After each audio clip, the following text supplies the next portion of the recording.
മണിച്ചേട്ടനായിട്ടുള്ളൊരു connection എന്ന് പറയുമ്പോൾ ഞാൻ നമ്മുടെ ഈ കൈരളി ചാനലിൽ തന്നെ മണിമേളം എന്ന് പറഞ്ഞൊരു പ്രോഗ്രാമിൽ ഞാൻ അപ്പോൾ ഏറ്റവും കൂടുതലും ഈ അന്താക്ഷരി റൗണ്ട് ഉണ്ടായിരുന്നു. അപ്പോൾ അതിലൊക്കെ ഞാൻ ഉണ്ടായിരുന്നു. അന്നേരം അതിനിടയ്ക്ക് ഈ അമ്പലമില്ല എന്നുള്ള പാട്ട് വന്നപ്പോൾ എനിക്കാണ് അതിൻ്റെ ഇത് വന്നത്. അപ്പം മണിച്ചേട്ടൻ തന്നെ എനിക്ക് അത്ഭുതമായി പോയി. മണിച്ചേട്ടൻ എന്നോട് പറഞ്ഞു, ബാബു ഓച്ചറ അമ്പലവുമായിട്ട് ബാബുവിൻ്റെ ഒരു ബന്ധമുണ്ടല്ലോ, അപ്പൊ അത് ഓച്ചറ ക്ഷേത്രത്തിൽ മിക്കവാറും പാടുകയൊക്കെ ചെയ്യുന്ന അതാണല്ലോ അമ്പലമില്ലാതെ, അപ്പൊ ബാബുവിന്റെ പാട്ടാണല്ലോ എന്നിങ്ങനെ പറഞ്ഞു. ആ ഒരു ക്ലൂ ആയിട്ട് അത് ഒരു എനിക്ക് മണിച്ചേട്ടനെ ഓർക്കാനും അതൊരു വലിയൊരു ഇതാണ്. പ്രത്യേകിച്ച് ഇപ്പൊ പറഞ്ഞപ്പോഴാണ് എനിക്ക് ഒന്നുകൂടെ ഓർമ്മ വന്നത്. ആലിലക്കണ്ണാ നിന്റെ മുരളിക കേൾക്കുമ്പോൾ എൻ മനസ്സിൽ പാട്ടുണരും, ആയിരം കനവുണരും.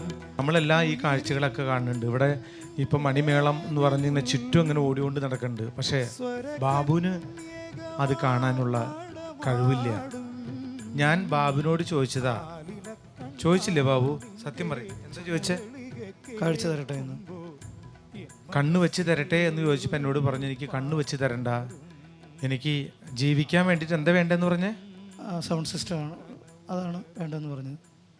എനിക്കിനി കണ്ണ് വേണ്ട ചേട്ടാ, ഇത് ഈ ലോകത്ത് നടക്കുന്ന ഓരോ അക്രമങ്ങളും കാര്യങ്ങളും കാണാൻ എനിക്ക് കണ്ണ് വേണ്ട എന്ന് പറഞ്ഞ ഏക വ്യക്തി ബാബുവാണ്. ഈ മണിച്ചേട്ടനുമായിട്ടുള്ള ഒരു ബന്ധം, മണിച്ചേട്ടൻ എൻ്റെ വീട്ടിൽ വന്നിട്ടുണ്ട്. മണിക്കൂറുകളോളം എൻ്റെ വീട്ടിൽ മണിച്ചേട്ടൻ വന്ന് ഞാൻ പാടുന്നത് കേട്ടിട്ടുണ്ട്. വീട്ടിൽ നിന്ന് ആഹാരം കഴിച്ചിട്ടുണ്ട്. ശബരിമല പോകാനായിട്ടൊന്ന് കപ്പയും ചമ്മന്തിയൊക്കെ കഴിച്ചു. പിന്നെ അതുപോലെ എൻ്റെ മക്കളൊക്കെ എടുക്കുകയൊക്കെ ചെയ്തു. അങ്ങനെ മണിച്ചേട്ടന് ഒരു വലിയ ഒരിത്. പിന്നെ എനിക്ക് മണിച്ചേട്ടനുമായിട്ട് എന്നെ ബന്ധിപ്പിക്കുന്നതെന്ന് പറഞ്ഞു കഴിഞ്ഞാൽ ഈ വാസന്തിയും ലക്ഷ്മിയും പിന്നെ ഞാനും എന്നുള്ള ആ ഒരു സിനിമ. എന്നെ വളർത്തിയ വ്യക്തി, എൻ്റെ അച്ഛൻ്റെ പേര് ഞാൻ പത്മനാഭൻ എന്നാണ് കൊടുത്തിരിക്കുന്നത്. പക്ഷെ എൻ്റെ ഈ വളർത്തിയ അച്ഛൻ്റെ പേര് പാപ്പൻ എന്നാണ്. കരുവറ്റ വഴിയമ്പലത്തിന് വടക്കുവശം കൂലിക്കുന്നിൽ എന്ന് പറഞ്ഞൊരു സ്ഥലത്തുള്ള. അപ്പൊ അദ്ദേഹവുമായിട്ട് ഒരു വലിയ ബന്ധം. കാര്യം വഴിയമ്പലമാണല്ലോ ഈ സ്ഥലം. അപ്പൊ വഴിയമ്പലത്തിനോട് വശം വഴിയമ്പലത്തിൽ വഴിതെറ്റി വന്നു ഞാനൊരു വാനം പാടി എന്നുള്ള ആ ഒരു ഇതൊക്കെ എൻ്റെ ജീവിതത്തെ സ്പർശിക്കുന്ന ഒരു വലിയ സംഭവമായിട്ട് എനിക്ക്. അത് മാത്രമല്ല, ആ സിനിമ വന്നതിന് ശേഷം എനിക്ക് കുറെ കൂടെ ഞാൻ ഈ ബസ്സിൽ പാടുന്ന സമയത്ത് എനിക്കൊരു സഹതാപ തരംഗം പല സ്ഥലങ്ങളിലും ഒരു സ്വീകാര്യത എനിക്കുണ്ടായിട്ടുണ്ട്. ആലിലക്കണ്ണാ നിന്റെ മുരളിക കേൾക്കുമ്പോൾ എൻ മനസ്സിൽ പാട്ടുണരും, ആയിരം കനവുണരും.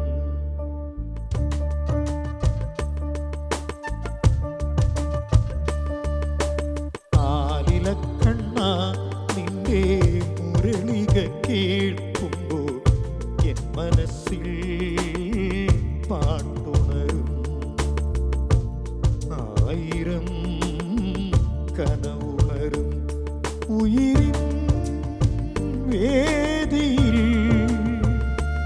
സ്വരകന്യകമാർ നടമാടും. ആലിലക്കണ്ണാ നിന്റെ മുരളിക കേൾക്കുമ്പോൾ എൻ മനസ്സിൽ പാട്ടുണരും, ആയിരം കനവുണരും.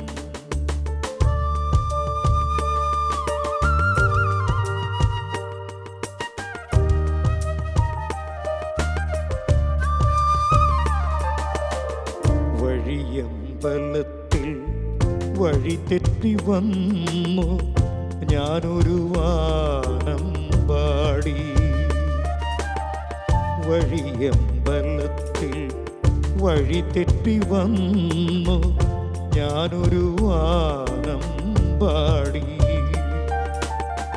ഒരു ചാൻവയറിനു ഉൾത്തുടിത്താളത്തിൽ കണ്ണീർ പാട്ടുകൾ പാടാം ഞാൻ, കണ്ണീർ പാട്ടുകൾ പാടാം ഞാൻ. ഓ ഓ ഓ